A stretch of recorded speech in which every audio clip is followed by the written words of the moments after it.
everybody, just go online and type beautiful places in Africa, and you'll be shocked and mesmerized at, even in that topic, beautiful, the slums and poverty you see just displayed on the screen. Wow! Several years ago, a white man went on an expedition in Africa. On the return back from his voyage, he accounted on his trip to some areas he visited in Africa and wrote about how poverty slammed the whole place. Just imagine. And that was it. And that was how the notion was taken. Africa regarded as a poor continent. This didn't only start from that white man's story, but the slave trade and colonial era, where we exchanged our own people for salt and mirror. Funny, right? Stories matter, and that is the reason why Be With a Daughter and I say Be Inspired with Stories from Africa is rewriting the narrative of Africa as a poor continent. Stories have been used to dispose and malign, but stories can be used to empower and humanize. Stories can break the dignity of people, and it can as well repair that same dignity. Therefore, it's necessary to rewrite history and put the spotlight on the positive side of Africa. Just imagine me traveling to Uganda and Kenya. Oh, where's the mic kept? Oh, maybe on our next episode. And then coming back to tell everyone about maybe how beautiful Uganda was or how dirty Uganda was. It sticks in the head of people. We should learn to not only portray one aspect of a place, but carry all the aspects and tell all the story. Africa is the world's second largest continent, second to Asia, with abundance of resources. However, it's still regarded as a poverty-branded continent. I don't understand. Why? Who are we to blame? Is it slave trade, colonialism, or failed leadership, or just one story that was told? A very famous man said, you all know him, he's regarded as the man of war, President Putin. He said, Africa is a cemetery for Africans. Wow, oh no. He said, when an African man gives birth, the children study abroad, he goes to tour in Dubai, buys his stuffs from whatever country, he tours in Dubai, Europe, etc. However, when he dies, he's brought to his native country. There's prestige in it. He's buried in his country, and that is Africa. So Africa has become a cemetery for Africans. How can that cemetery be developed? Oh no. Today, don't forget you're watching Be With a Daughter and ISA. Be inspired with stories from Africa. For this episode, we'll be looking at the title, Is Africa All About Poverty? Let's hear from Chimamanda Ngozi Adichie as she recounts her story from TED Talk on how a single story can be used to dispose or malign. Stories about what I like to call the danger of the single story. So what the discovery of African writers did for me was this. It saved me from having a single story of what books are. I come from a conventional middle-class Nigerian family. My father was a professor. My mother was an administrator. And so we had, as was the norm, live-in domestic help who would often come from nearby rural villages. So the year I turned 8, we got a new houseboy. His name was Fide. The only thing my mother told us about him was that his family was very poor. My mother sent yams and rice and our old clothes to his family. And when I didn't finish my dinner, my mother would say, finish your food. Don't you know people like Fide's family have nothing? So I felt enormous pity for Fide's family. Then one Saturday, we went to his village to visit. And his mother showed us a beautifully patterned basket made of dyed raffia that his brother had made. I was startled. It had not occurred to me that anybody in his family could actually make something. All I had heard about them was how poor they were, so that it had become impossible for me to see them as anything else but poor. Their poverty was my single story of them. Years later, I thought about this when I left Nigeria to go to university in the United States. I was 19.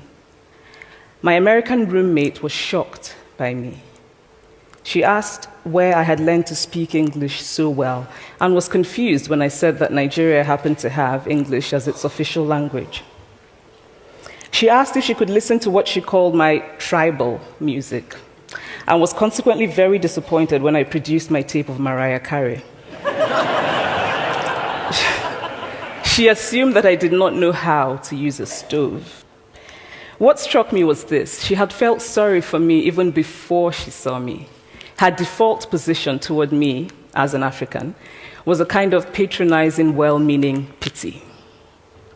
My roommate had a single story of Africa, a single story of catastrophe.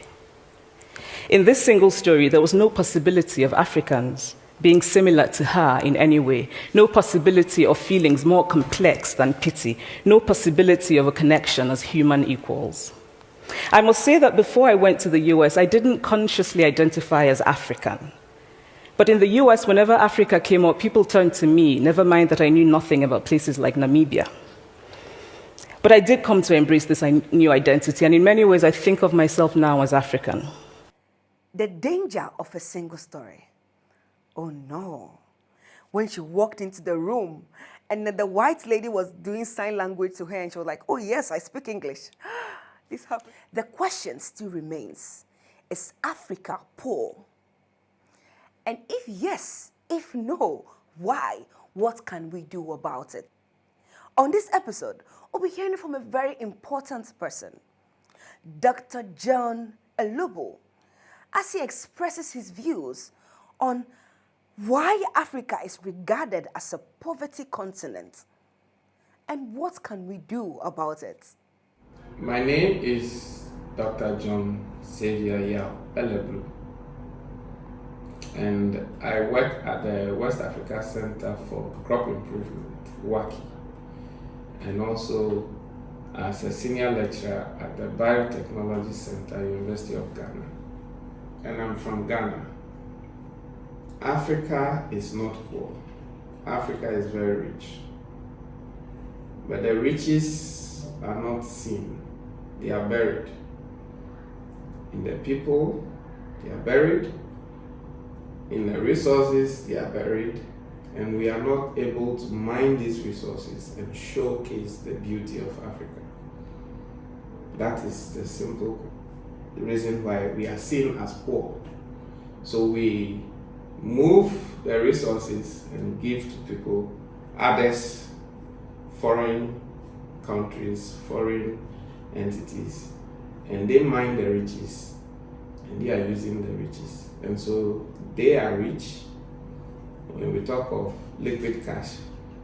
But Africa is seen as poor. But Africa is the source of all those minerals. So value systems are what regulates the mindset of the people. So your mindset is driven by your values. For instance, if there is a deal where you'll be offered a certain amount of money for you to do something which is not right, you either accept it or not accept it based on your value systems. So our actions, our behavior, everything is derived from our values. So what are your core values? Traditionally, Africa had a very beautiful value system which allowed these tribes or these kingdoms to grow because people understood the vision of the kingdoms, the tribes, and the clans or those groups. They understood that they had to protect what they owned, and so you will see that they were more united in doing whatever they had to do to protect themselves and also to develop their kingdoms. Now, in today's Ghana, do we have the same values? Do we see ourselves as one? And so our actions are showing that we do not see ourselves as one. So we are not united, and so you see so much individualism where people want to grab for themselves and their families, forgetting that you are interconnected and interdependent as a human society. You can collect and amass for yourself, build all the mansions in East Legon and all the airport hills and all over, but then your systems will not work. The roads will be bad. Electricity may become a problem. Water may not be clean for you to drink because somebody is also mining and polluting the river bodies because of greed and selfishness. And so all these interconnected systems are driven by our value system. If our values are lost, we destroy whatever in order to enrich ourselves. We destroy the society, the environment, and ourselves in the end. And so you would have poor healthcare systems, poor infrastructure, poor economies, and in the end, you will suffer because you are not living as an island and you can have all the wealth, but if there's so much riot or chaos around you, you cannot have the peace of mind.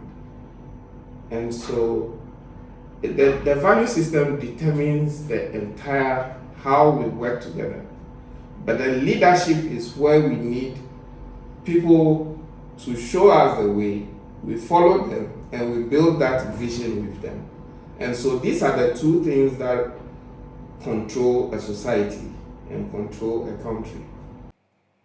Yes, so Dr. John, which stakeholder actually have the major role in playing to ensure that Africa has a better narrative? And what should the story of Africa be? A very important question. Africans have to realize, first of all, that the wealth is in the people, and the wealth is in the natural resources. These are the two main areas of wealth that we have. So if you do not value the population, the people, I don't think you can make any progress. You can't make any changes because you need the people to follow the right leader. And so you take an example of a situation we are in. We have so much unemployment. The government has initiated programs to try to help the youth. And those programs are not being sustained. The NAPCO youth, for example, are on the streets, and I don't see the reason why this youth cannot be put to good use. That's a lot of man hours we are wasting. That's a lot of human capital that's been thrown away. The same has happened over and over and over. Ghanaian youth have never really benefited from the right leadership. We should move this youth into areas which, it's so easy for you to create jobs in agriculture. With very little capital, you can create a lot of jobs in agriculture, in industries. For instance, the AFCFTA. But we are not going to benefit much because we do not have a strong manufacturing base. It's about trade among African nations. What are we going to showcase? What are we going to sell? You must have developed your industries to be able to produce enough for the country and then being able to trade among yourselves. And we do not have the youth engaged in these activities. We have so much manpower that is being wasted, and it is unfortunate. If half of our GDP should be put into something, should be put into an investment where the youth is engaged in driving our economy, I believe Africa will develop within the next 3 years. Ghana will develop within 3 years. If we have to do the right things. To change the narrative for Africa, the major stakeholders required would include all citizens in the first place, but I have to list some key players or persons in certain leadership positions. So we need our teachers, we need our pastors to go back and read the Bible and know the history of the Bible. And even know the Bible is a tool that can be used for development. The teachers need to teach students certain values. And these are not really in the textbooks, but the values, the whole society is responsible for teaching us values. But I believe we spend more time in schools, and so I believe teachers and of course our parents need to do more to instill those values within us. That should make us more united and know that we are one people. And once we are put together as one people, we have to do things to benefit each other. Opinion leaders who speak on behalf of the communities, the judges, of course, judges have a lot to do when it comes to ensuring the value system is maintained. And the judges should speak out more. We don't hear from our judges. And the learned in our society, we don't hear much from them. We hear from a lot of noisemakers and people who have very little to offer. And I would say this again, that we do not hear often from people who have a lot of wealth of knowledge, traditionally, and when we even speak of the modern educational system, people who have a lot of knowledge and wisdom are mostly quiet. So all these people need to speak up and get their countries or their communities in order. Anywhere there is a power vacuum, someone rushes, it will be filled naturally. So if those who should be leaders are refusing leadership, and because leadership has been corrupted, and so they do not want to be seen as corrupt, and so do not join leadership, the status quo remains. Nothing will change. It will only change when those people are willing to go into the gutter and clean the gutter. Because they are dressed white. They don't want to dirty themselves. They don't want to be seen as corrupt. So they will not join politics. They will not get into leadership. And so we will still have the mess.